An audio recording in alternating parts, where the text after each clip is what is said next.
നോമ്പുകാലം 3-ാം വാരം വെള്ളി. മർക്കോസ് എഴുതിയ വിശുദ്ധ സുവിശേഷത്തിൽ നിന്നുള്ള വായന. അധ്യായം 12, വാക്യങ്ങൾ 28 മുതൽ 34 വരെ. അക്കാലത്ത് ഒരു നിയമജ്ഞൻ വന്ന് യേശുവിനോട് ചോദിച്ചു, എല്ലാറ്റിലും പ്രധാനമായ കൽപ്പന ഏതാണ്? യേശു പ്രതിവചിച്ചു, ഇതാണ് ഒന്നാമത്തെ കൽപ്പന.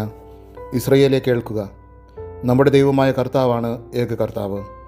നീ നിൻ്റെ ദൈവമായ കർത്താവിനെ പൂർണ്ണ ഹൃദയത്തോടും പൂർണ്ണ ആത്മാവോടും പൂർണ്ണ മനസ്സോടും പൂർണ്ണ ശക്തിയോടും കൂടെ സ്നേഹിക്കുക.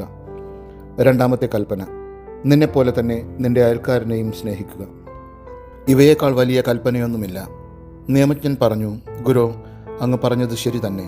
അവിടെ ഏകനാണെന്നും അവിടെ നല്ലാതെ മറ്റൊരു ദൈവമില്ലെന്നും അവിടുത്തെ പൂർണ്ണ ഹൃദയത്തോടും പൂർണ്ണ മനസ്സോടും പൂർണ്ണ ശക്തിയോടും കൂടെ സ്നേഹിക്കുന്നതും തന്നെപ്പോലെ തന്നെ അയൽക്കാരനെ സ്നേഹിക്കുന്നതും എല്ലാ ദഹനബലികളെയും യാഗങ്ങളെയും കാൾ മഹനീയമാണെന്നും അങ്ങ് പറഞ്ഞത് സത്യമാണ്.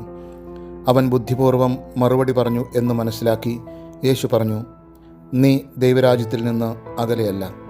പിന്നീട് യേശുവിനോട് ചോദ്യം ചോദിക്കാൻ ആരും ധൈര്യപ്പെട്ടില്ല. കർത്താവിൻ്റെ സുവിശേഷം. സ്നേഹമാണ് ഇന്നത്തെ സുവിശേഷം. പരിപൂർണനായ ദൈവത്തെയും അപൂർണനായ മനുഷ്യനെയും സ്നേഹിക്കുവാനാണ് കർത്താവ് ആവശ്യപ്പെടുന്നത്. സർവത്തെയും സൃഷ്ടിച്ച ദൈവത്തെ സ്നേഹിക്കുവാനും സൃഷ്ടികളിൽ ഒന്ന് മാത്രമായ മനുഷ്യനെ സ്നേഹിക്കുവാനും കർത്താവ് കൽപ്പിക്കുന്നു. കൽപ്പനകളിൽ സുപ്രധാനമായത് സ്നേഹം മാത്രമാണെന്ന് കർത്താവ് പഠിപ്പിക്കുന്നു. ദൈവസ്നേഹവും പരസ്നേഹവും ഒരു റെയിൽവേ പാലത്തിലുള്ള 2 ട്രാക്കുകൾ പോലെയാണ്. ഒരെണ്ണം തെറ്റിയാൽ രണ്ടും തെറ്റും. സുരക്ഷിതമായി ഓടണമെങ്കിൽ 2 പാലങ്ങളും സമാന്തരമായി പോകണം. എത്രമാത്രം ആഴത്തിൽ ഒരാൾക്ക് സ്നേഹിക്കാൻ സാധിക്കുമോ അത്രമാത്രം ആഴത്തിൽ ദൈവത്തെ സ്നേഹിക്കണമെന്നും എന്തുമാത്രം കരുതലോടെയാണ് ഒരാൾ തന്നെ സ്നേഹിക്കുന്നത് അത്രമാത്രം കരുതലോടെ അയൽക്കാരനെയും സ്നേഹിക്കണമെന്നും കർത്താവ് ആവശ്യപ്പെടുന്നു. സുപ്രധാനമായ 2 കൽപ്പനകളിൽ സുപ്രധാനമായി നിൽക്കുന്നത് ഒരേ ഒരു കാര്യം മാത്രമാണ്, സ്നേഹം. ദൈവം സ്നേഹമാണെന്ന് ഈ കൽപ്പനകൾ നമ്മളെ ഓർമ്മിപ്പിക്കുന്നു. ആ സ്നേഹമാകുന്ന ദൈവത്തിലേക്കുള്ള ക്ഷണമാണ് ഈ കൽപ്പനകൾ. ദൈവത്തെ സ്നേഹിക്കുന്നു എന്നതിൻ്റെ ഏറ്റവും വലിയ അടയാളം കൂടെയുള്ള മനുഷ്യരെ കരുതലോടെ സ്നേഹിക്കുക എന്നതാണ്.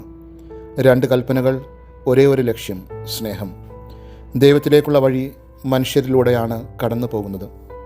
സ്നേഹസ്വരൂപനായ ദൈവമേ, അങ്ങയെ പൂർണ്ണ ഹൃദയത്തോടെ സ്നേഹിക്കുവാനും ഞങ്ങളുടെ സഹോദരങ്ങളിൽ അങ്ങയുടെ മുഖം ദർശിക്കുവാനുമുള്ള കൃപ ഞങ്ങൾക്ക് നൽകണമേ.